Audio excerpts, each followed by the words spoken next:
ورنہ تو کیا ہوتا ہے کہ لوگ رات کو 1-2 بجے تک جاگتے ہیں، اور اگر نیک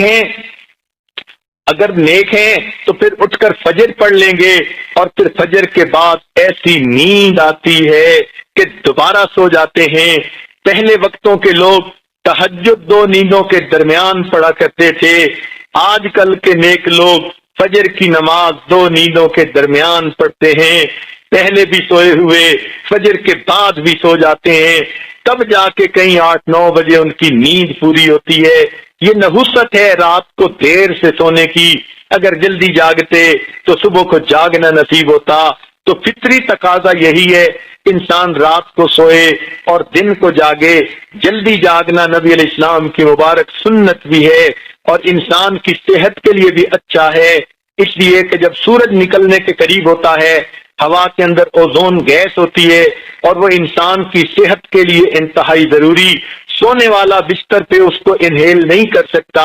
ذرا باہر نکل کے ٹھنڈی ہوا لینی پڑتی ہے۔ تو اس میں جسمانی فائدہ بھی اور روحانی فائدہ بھی ہے۔ بالخصوص بچوں کو تو واقعی جلدی جگانا چاہیے تاکہ ان کی نشو و نما جسم کی بھی اچھی ہو، تربیت بھی اچھی ہو۔ حدیث پاک میں آتا ہے کہ جو آدمی فجر کے بعد سونے کا عادی ہو، اللہ تعالیٰ اس کی یادداشت کو ختم کر دیتے ہیں۔ چنانچہ آپ تجربہ کریں کہ جن عورتوں کو فجر کے بعد سونے کی عادت ہو، وہ بلکھڑ ہوتی ہیں، باتیں بھول جاتی ہیں، چیز رکھ کے بھول جاتی ہیں، کام کرنا تھا بھول جاتی ہیں، خاوند کو بات کہنی تھی بھول جاتی ہیں۔ یہ زیادہ بھولنے کی عادت عام طور پر فجر کے بعد سونے کی عادت کی وجہ سے ہے، کیونکہ حدیث پاک میں فرمایا گیا، اور بعض روایات میں تو یہ بھی آیا کہ حلال رزق ان کے لیے تنگ کر دیا جاتا ہے، لہذا ان کو ادھر ادھر کا ملا جلا تو بہت کچھ مل جائے گا، حلال رزق کے دروازے بند کر دیے جائیں گے فجر کے بعد سونے والوں کے لیے۔ ہاں، کوئی آدمی ایسا کہ جس کی ہے ہی ڈیوٹی رات کی، وہ اگر ساری رات جاگا فجر پڑھ کے سو گیا تو وہ اس بات سے خارج ہے۔ ہاں، وہ اللہ والے جو راتوں کو جاگتے ہیں وہ عام طور پر اشراق کی نماز کے بعد پھر تھوڑی دیر آرام کرتے ہیں۔ اشراق کے بعد سونا بالکل ٹھیک ہے، بزرگوں کی عادت رہی ہے، مگر فجر اور اشراق کے درمیان حد الوسع نہیں سونا چاہیے، سوائے اس کے کہ رات کا حصہ انسان اتنا جاگے کہ اب یہ سوچے کہ نہیں سوؤں گا تو سارا دن مجھے کام کرنے کے اندر رکاوٹ ہوگی، پھر اس کی اجازت ہے۔ عام عادت نہیں بنانی چاہیے۔ دیکھا یہ گیا ہے کہ جن گھروں کے اندر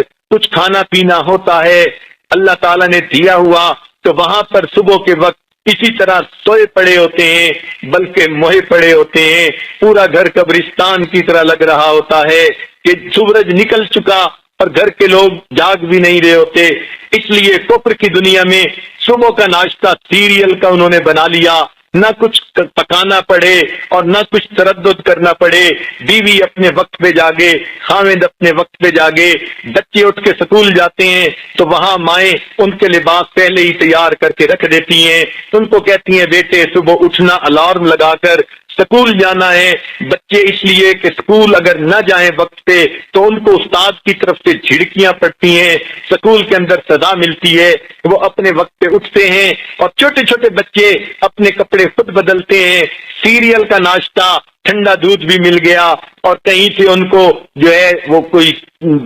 سیریل بھی مل گیا تو بچے یہی کھا کے چلے جاتے ہیں۔ تو کفر کی دنیا نے ناشتہ اس لیے آسان کر لیا تاکہ جاگنے کی تکلیف اٹھانی نہ پڑے۔ اس لیے مسلمانوں کا جو ہے معاشرہ، اس میں عشاء کے بعد جلدی سونا اور صبح کے وقت جلدی جاگنا۔ چنانچہ صحابہ کرام کے زمانے میں تہجد کے وقت اگر کوئی مدینہ میں چلتا تھا تو یوں آواز آتی تھی ہر گھر سے قرآن پڑھنے کی، جیسے شہد کی مکھیاں بن بنانے کی آواز ہوتی ہے۔ اس لیے ہمیں چاہیے ہم صبح کے وقت اٹھیں، عورتیں صبح کے وقت اٹھ کر نماز پڑھیں، اگر تہجد پڑھیں تو کیا ہی بات ہے، قرآن کی تلاوت کریں، درود شریف پڑھیں، استغفار پڑھیں۔ صبح کے وقت گھر کے اندر عبادت کا کرنا پورے دن کو جو ہے اپنے جو ہے عبادت جو ہے منور بنا دیتا ہے۔ بلکہ ہم نے تو بعض بزرگوں کا یہ عمل بھی دیکھا، وہ فرماتے ہیں کہ جس آدمی کی فجر کی نماز قضا ہوتی ہے وہ آدمی کا دن زندگی کا منحوس دن ہوا کرتا ہے۔